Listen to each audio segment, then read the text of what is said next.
So, hi, TC. Thank you so much Hi, for being bro. willing to have this conversation with me about the experiment and about autobiography and whatever else arises in the next 15 minutes or so that we'll be talking. But so Totally. happy to have you here with us today. Thank you for having me.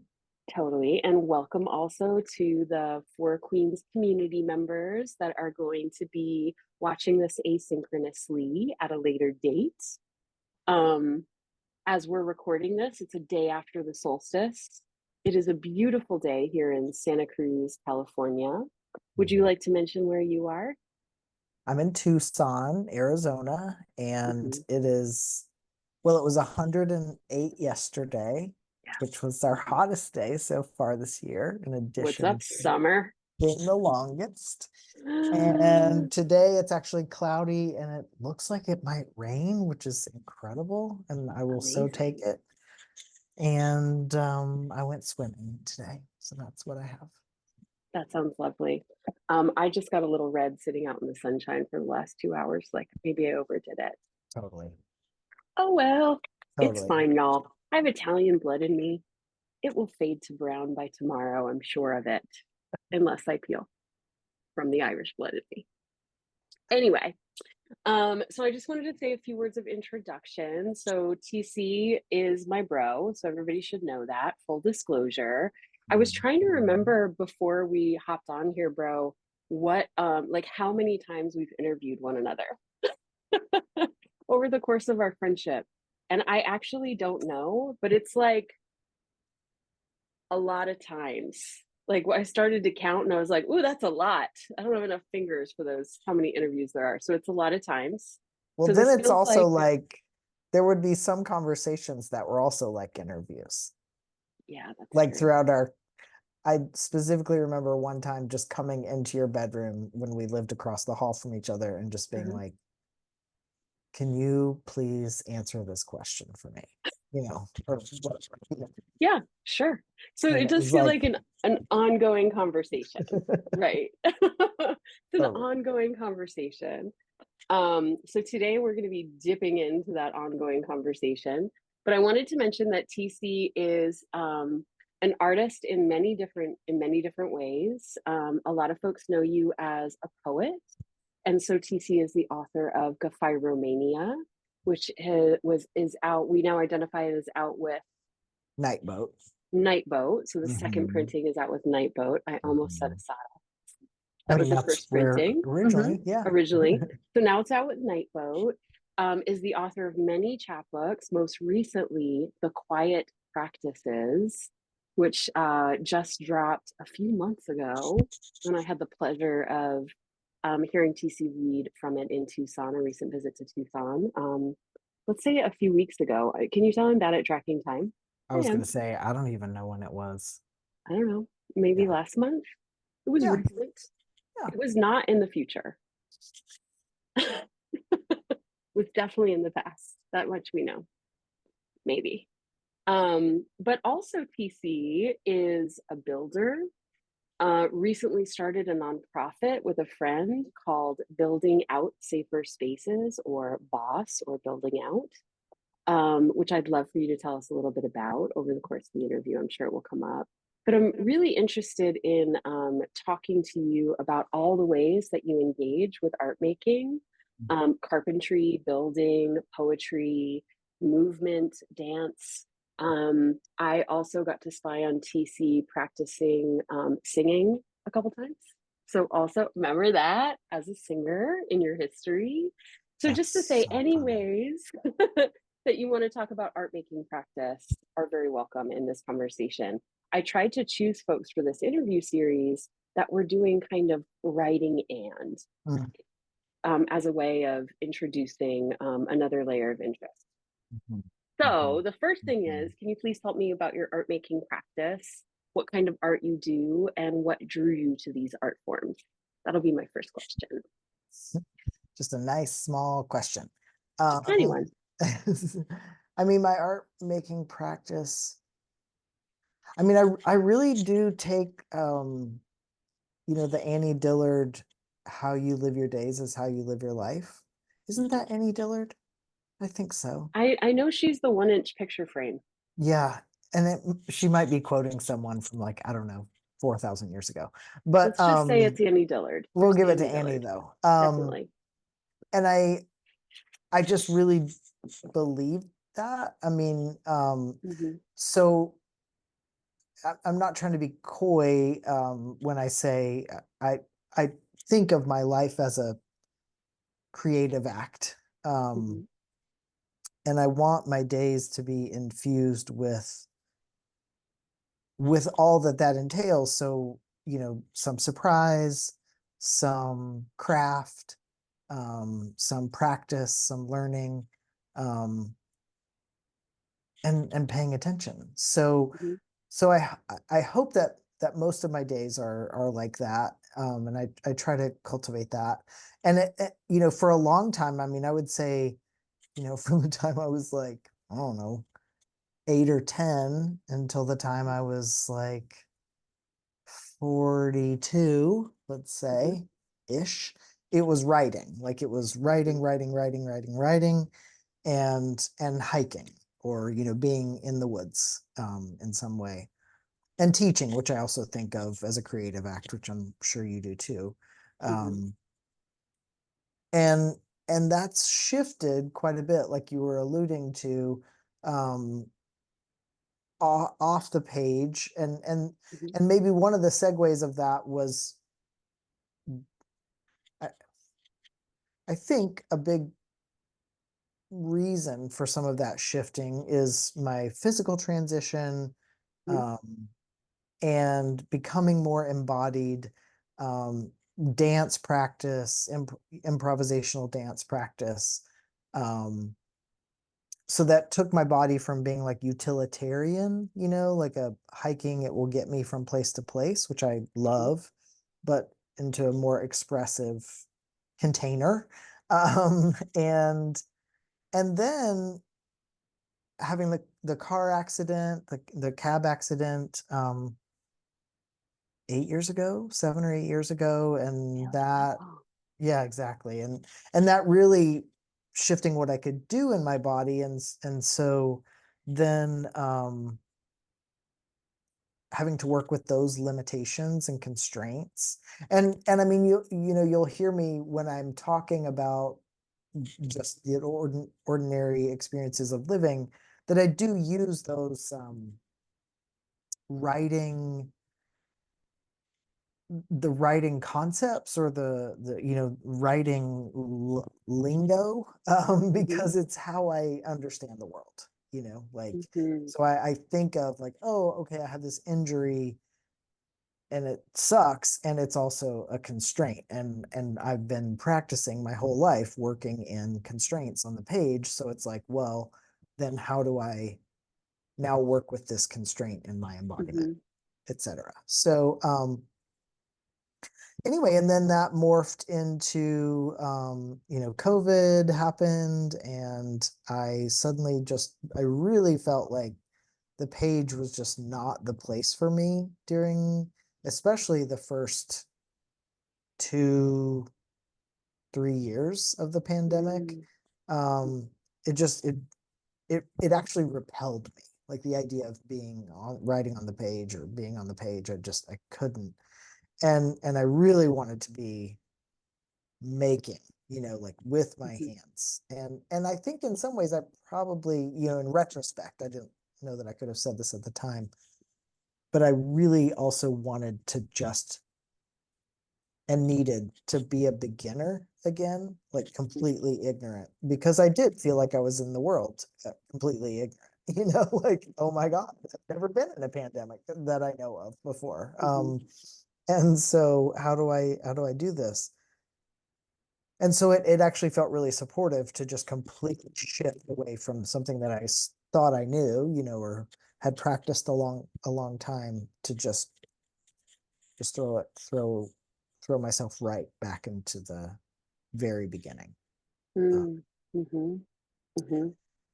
And so, yeah, so maybe I hope that answered some of the questions. It does. It definitely answered my question. And I feel like I'm really excited to think more about like using writing lingo to understand the world and like understand how we're living our lives. Like I love thinking about injury as constraint, that concept Mhm, specifically. And mhm. I'm thinking about like how would and I do think about how would I approach the concept of the line off the page, right? I Totally, think about that all the time. all the time. Um, mhm. And I think about So, relationship, it's like, mhm, I mean, right? It's like you think about a poem, some of the really exciting things that can happen in poems is like you find relationships between things that seem like they just can't actually relate to one another. Like right. that's kind of the one of the really beautiful things about what a poem can do. So it's like, okay, let me take that off the page and what if I just do that in my daily life? Mhm, Or like the idea of the line break. I mean, I remember there have been many moments in my life, in particular my romantic life, where it's been like maybe a breakup is what if I think of it as a line break, like mhm, mhm, and line breaks can function in lots of ways, like they're connecting things, but they're also um making us read things multiple times. It's like you have to see it kind of multiple mhm, times, sort of mhm, forwards and backwards, um and sometimes it highlights the break, and sometimes it highlights the connection, and sometimes the silence, and and so um that has made painful things or mhm, gaps between things feel infused with a little more possibility than if I mhm, didn't have that language or if I didn't have those concepts. And I think mhm, ultimately it's like if whatever art form you're practicing doesn't help you live, mhm. like um maybe try to use it that way. Like hopefully Yeah, the art form makes your life better, like yeah. and and um and is supportive to the living, Mhm, not just to the art practice. um and if it's not, I mean, right, it's like I feel like some people can get into a place of really suffering through mhm, their art form, which is not mhm, to say not, I don't mean like I'm suffering and I'm turning to my art to help me manage the suffering, but like mhm. it's such a drag to have to write a poem, and Oh, it's like, and if it's a drag to write a poem and if it sucks, then maybe there's another art form that can be more supportive, like, yeah, yeah. yeah. I love this.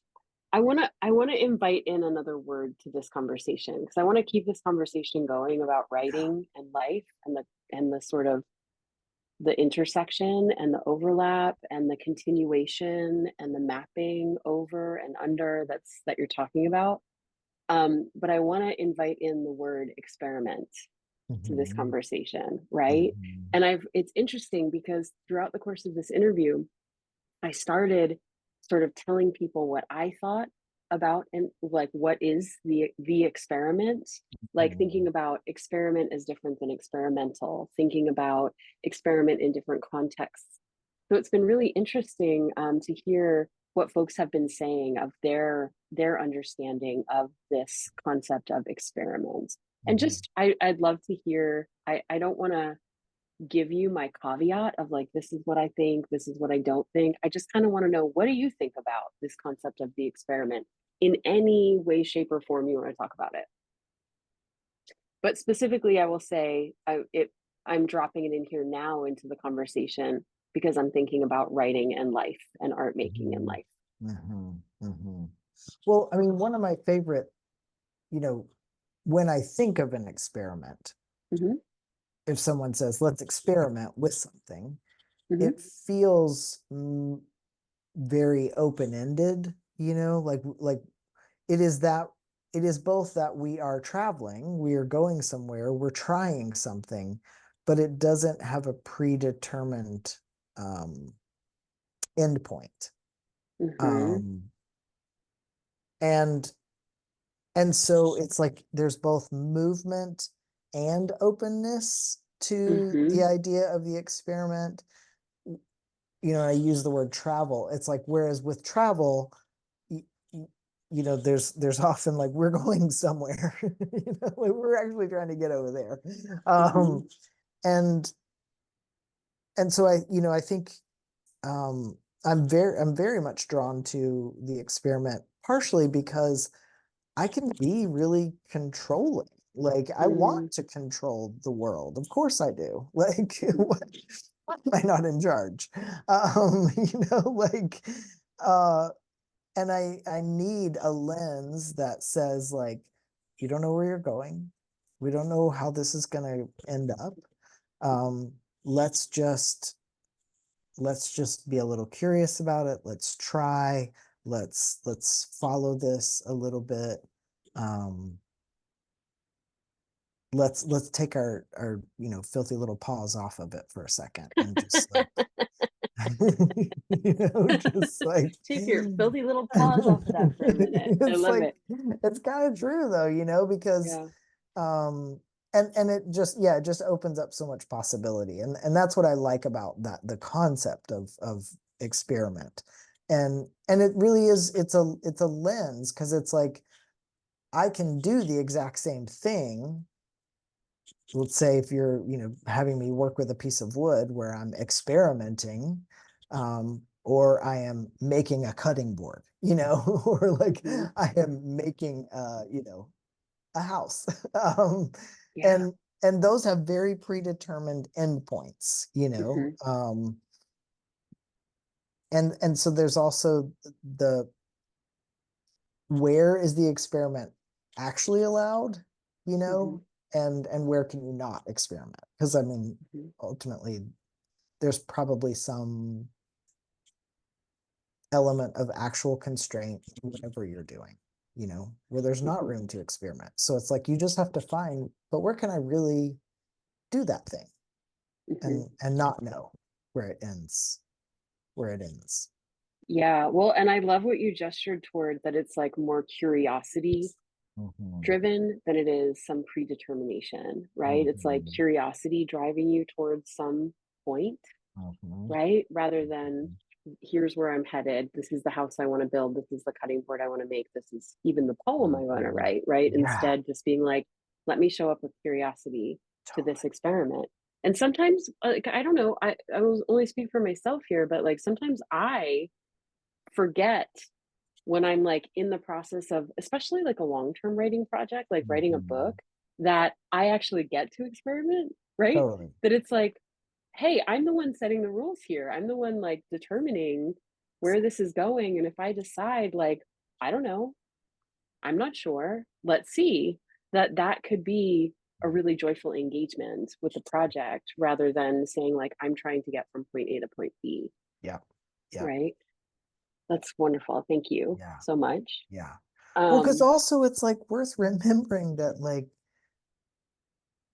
the personal stakes of writing are enormously high, and all the other stakes are actually non-existent. mhm, Like, mhm, like, and that's kind of the amazing thing about writing, is like, you mhm, really have to be doing it for yourself. mhm, Like, so the stakes for you are really high. You might say something that you didn't want to say out loud. You might reveal something to yourself that you kind of were more comfortable having kept hidden. um Whatever, right? Like, you might be essentially vulnerable to yourself, but beyond that, like, there's kind of no risk, right. because nobody, I mean, and this is not to be like a bummer, it's just nobody else cares. Like, Mm, mhm, because it's not a big market. It's not a big, it's like, these are all just like, um very wonderfully private, personal journeys. mhm. And if yeah, again, like, if they're not supporting your living and your deep experience of life, then it's like, it's okay, find something that will do that for you. Yeah, I love that. I just have one more question before I end. this segment of our Yes. ongoing conversation and interviews. Yes. Yes.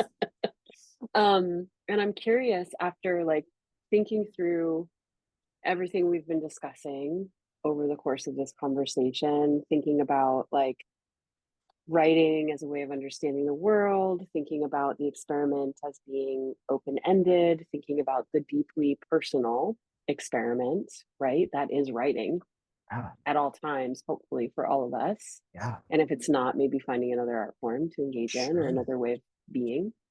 Um, Thinking about curiosity, like all of those things in the mix. I'm wondering if there's one or two folks that you can bring to mind that get you excited about like experiments in autobiography, or folks that are making in any way, shape, or form, or have made in the past. Doesn't have to be a living artist, but a couple folks that are making with this idea of the experiment and life writing that you're excited about. Like writing in particular, or any art form? Anything. Yeah, anything. Um,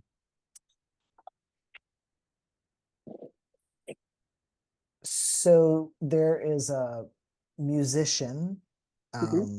Caroline Shaw, and her work, both her work, but also her work with so percussion, and it's Hmm. SO with like a long vowel sound over the O. Hmm. Um, I am riveted by their work. Um, it feels um, like the I got to see them recently, and one of Hmm. the things about watching them perform, I've listened to Caroline Shaw for a long time, but seeing her perform and seeing them perform together, it very much felt like I got to stare into like their gullets. You know what I'm saying? Mm. Hmm. Like I was watching these people have a deeply authentic and wildly deeply crafted experience all at the same time. Um, Hmm. so just a high level of both artistry, and it felt like autobiography. Yeah. Um, I can't wait to so give it a listen. oh my god, I just fucking love them. Great. And then in terms of, I mean, there's like so many people. Hmm. Um, oh my god. Oh my It's like god. when somebody asks me, Oh what's my your god. favorite poet, right? It's like, It's like so what? unfair. It's so Um, unfair. So we understand that this is just dipping in this moment who comes to mind. This isn't a totally. hierarchy. This isn't a ranking. Just like maybe if you want to Okay. mention one other Okay. person. I will Yeah, yeah. mention one other person who's, I'll be honest with you, the way that I Hmm. met her and learned about her work is she was my editor on the Uh-huh. Quiet Practices. Great. And I have never been read Hmm. so closely, so carefully, so Mm. with such a like both generous and kind of strict. You know what I'm saying? Like Hmm. I I was blown away by just her precision and her ability to see the whole thing as a unit, right? And to Hmm. move big chunks around. And you always see people Such a say like, superpower. "Oh my Such a God." superpower. And you always see people say like, "Oh, my book was so much better because of my editor." And I've never felt that. Like, Hmm. sorry, because I've never been edited, Hmm. like Hmm. maybe someone, here's a, but for the most part, it's just been not that. And Yeah. anyway, so I first encountered her this way, and then her book just came out. Hmm. I think it's her second book just came out. It's called Unalone, and her name is Jessica Jacobs, and she is taking the book of Genesis and essentially it's an engagement with, we'll just say it's a queer woman's a queer Jewish woman's engagement with this Wow. text. Yes. And oh my God. Yes. Yeah. I can't wait to read it. Yeah. Yeah. Yeah, Jessica it's really Jacobs. incredible. Jessica Okay. Jacobs. Yeah. And it's Fantastic. just stunning. So, and I Great. just listened to her on a queer theology podcast just the other day. Ooh. And now I've listened to that like 3 times. So maybe you can text that to me. Totally. Okay, great. And I can share it with folks if they're Totally. interested. Well, thank you so much for taking the time to talk with me today. Totally. Thank you for asking me. And I hope it's supportive. It's brilliant. It's brilliant. Thank you so much.